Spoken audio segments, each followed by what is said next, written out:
So ఇంతవరకు మనం ఎప్పుడైనా సముద్రంలో చేపలు పట్టుతారు, ఫిషింగ్ చేస్తారు, అంటే బోట్స్ వెళ్తారని తెలుసు కానీ మనం ఎప్పుడు లైవ్ కదా. సో ఇప్పుడైతే చేపలు పట్టే బోట్లు అయితే మనమైతే వచ్చినాం కన్యాకుమారి హార్బర్లోకి.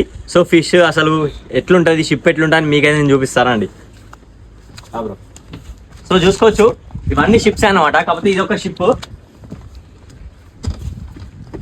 నాకైతే తాండేల్ సినిమాలు నాగ చైతన్య లెక్క ఫీలింగ్ అవుతుంది. దీనికి సో చూసుకోవచ్చు ఇవన్నీ బోట్స్ టు బోట్స్ మనకి ఇంటర్లింక్ అనేది ఉన్నాయి.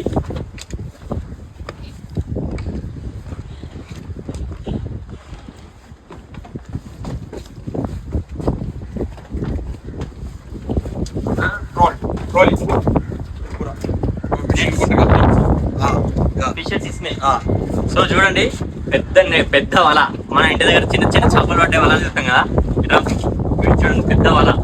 ఈ వలలు అనేది సముద్రంలో అయితే అమ్మ పడాల్సిందే తిమ్మింగలాలు.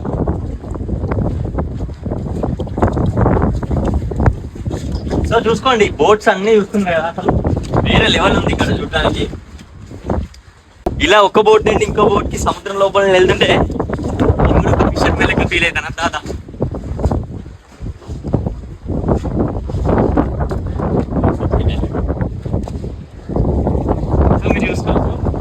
మనకైతే భయం అయితే అత్తకెళ్ళి దాటాలంటే సో మనం ఎట్లకి వెళ్ళిపోదాం. సో ఆర్డర్ ఇవ్వండి, చూపెట్టు ఇట్లా సందు చూపెట్టు. సో ఈ సముద్రం వల్ల పడ్డాం అనుకో మన పని కథం ఉంది. మీరైతే చూసుకోవచ్చు షిప్ లోపల ఎట్లుందని చెప్పేసి. అద్దాల మేడ లెక్క షిప్ కూడా చూసుకోండి. సో ఇది ఇది ఇది దేనికన్నా ఓకే, మనం ఫిషింగ్ నెట్ ఇంత పెద్ద నెట్ దాంట్లో వేస్తాం కదా, గుంజాలంటే చూడండి ఎంత పెద్దగా ఉందో. సో మీకు ఇంకో బోట్లో చూపిస్తా, అక్కడ చూడండి ఓపెన్ ఉంది. సో ఇది ఇంత పెద్ద దాడు, మన ఛత్రపతి సినిమాలో ప్రభాస్ గుంజుతారు కదా, సో అట్లా అన్నమాట. సో చూసుకోవచ్చు లోపలికి వెళ్ళాలంటే కొంచెం లోపల మనకు తాళం వేసింది. సో ఈ డ్రైవింగ్ అందరు డ్రైవింగ్ స్లీపింగ్ డ్రైవింగ్ మొత్తం దాంట్లో ఉంటుందంట. फिशेस के लिए इंजन मोटर्स रहता मोटर्स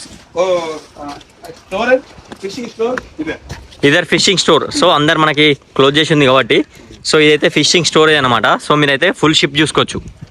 ఫుల్ షిప్ చూశారు కదా. సో ఇట్లా వర్షం పడ్డాగానే దాని కింద ఉంటారు వాళ్ళు. సో మనకైతే అక్కడ చూసుకోవచ్చు ఆ జెండా ఎగరేసుకోవడానికి ఈ నెట్స్ అన్ని చూస్తున్నారు కదా, దీంట్లోనే పెద్ద పెద్ద చేపలు పడతారు. ఇక మీరు అన్ని షిప్స్ కూడా ఒకసారి చూసుకోవచ్చు.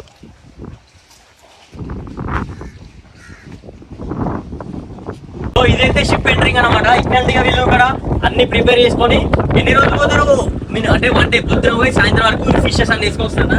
ఇక్కడ నిల్చుంటే ఎట్లదు హీరో ఫీలింగ్, హీరో నాకైతే అసలు మస్తు థ్యాంక్ చెప్పుకోవాలి. ఎందుకంటే మనకి ఇలాంటివి చూపించడం అనేది అసలు ఎవరు చూపారు. సో ఇక్కడ చూసుకోవచ్చు ఇక్కడ అయితే వీళ్ళు స్టార్ట్ అయిపోతారు. సో మీరు కూడా చూసుకోండి, మనం ఎప్పుడు వీడియోలలో చూస్తాం కదా, నేను నా లైవ్ ప్రూఫ్ మీకు చూపిస్తున్నా చూడండి.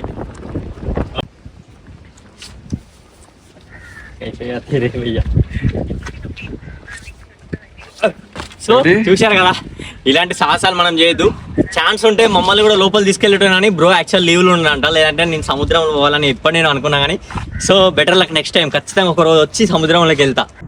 సో చూసుకోండి మనమైతే కన్యాకుమారిలో మార్నింగ్ సన్ రైజ్ చూసుకొని అటు వివేకానంద రాక్ మెమోరియల్ చూసుకున్న తర్వాత మనకు పరిచయం కదా యూట్యూబర్ బ్రో, ఆ అన్న మనల్ని ఒక మంచి ప్లేస్ తీసుకుపోతా అంటే నార్మల్ ప్లేస్ అనుకున్నా కానీ నాకేం తెలుసు ఇంత మంచి ప్లేస్ తీసుకుపోతా అని. ఇక హార్బర్కి అయితే వచ్చేసినాం. చూడండి హార్బర్లో ఎన్ని షిప్స్ ఉన్నాయంటే ఒక 100 ఆఫ్ షిప్స్ ఉన్నాయి. అంటే ఎంతమందికి జీవనోపాధి ఇక్కడ కల్పిస్తారని మనకైతే తెలుసు. కానీ షిప్స్ చూస్తుంటే నాకు అసలు ఒక సినిమాలు ఎట్లుంటుంది, సినిమా చూసినంత ఫీలింగ్ ఉంది. ఏదో నార్మల్గా రాత్రి మాకు నార్మల్గా పరిచయమైండు బ్రో, లైట్ తీసుకున్నా కానీ ఇంత మంచి కంటెంట్ ఇస్తాడు అంటే ఇంత మంచిగా చూపిస్తాడు నేనైతే అనుకోలేదు. మీరు చూసుకోవచ్చు అటు షిప్స్ ఉన్నాయి, ఇటు సముద్రం ఉన్నాయి, మధ్యలో మనం రోడ్డు ఉంది. దీంట్లో నేను వెళ్తుంటే మాత్రం స్వర్గమే నన్ను స్వాగతించలే అన్న పాట మొత్తం పాడుకున్నాను నేనైతే. ఇక మనీష్ బ్రో కూడా ఫుల్ ఎగ్జైట్మెంట్ ఇచ్చి పాట సికింద్రాబాద్ అన్నాడు. ఇక పోతున్నాం ముందుకైతే పోయి కొంచెం ముందు పోయి అక్కడైతే మేము ఆ బ్రోతో కొంచెం ఎక్స్ప్లెనేషన్ తీసుకున్న తర్వాత నేను ఒక 2-3 ఫోటోస్ తీసుకొని వీడియోస్ తీసుకున్నా.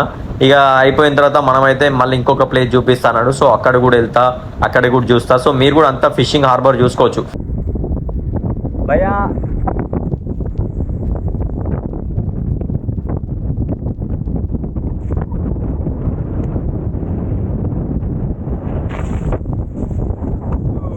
ओ पूरा फैन हो गया ना हाँ ओ हाँ ஃப்ரெண்ட்ஸ் வந்து வந்திருக்காங்க இங்கே என்னன்னு கேட்டிங்கன்னா கிட்டத்தட்ட ஒரு 10,000 கிலோமீட்டர் வந்து ட்ராவல் பண்ணி வந்திருக்காங்க ஆசைப்பட்டாங்க ஸோ அதனால் வந்து இங்கே வந்து எல்லாத்தையும் காட்ட வந்திருக்கு आप कितना दूर जाते हैं बोट में கிட்டத்தட்ட ஒரு 40 किलोमीटर्स 40 किलोमीटर्स नो हाँ। माइल किलोमीटर जास्ती ओके हाँ ओके जाता है ओके फिशिंग करके आते हैं हाँ अच्छा रिटर्न वो मॉर्निंग इधर में 5 o'clock जाएगा हाँ और नाइट 8 o'clock 9 o'clock आएगा रिटर्न आएगा फिशेस लेके आते हैं या फिशेस लेके आते हैं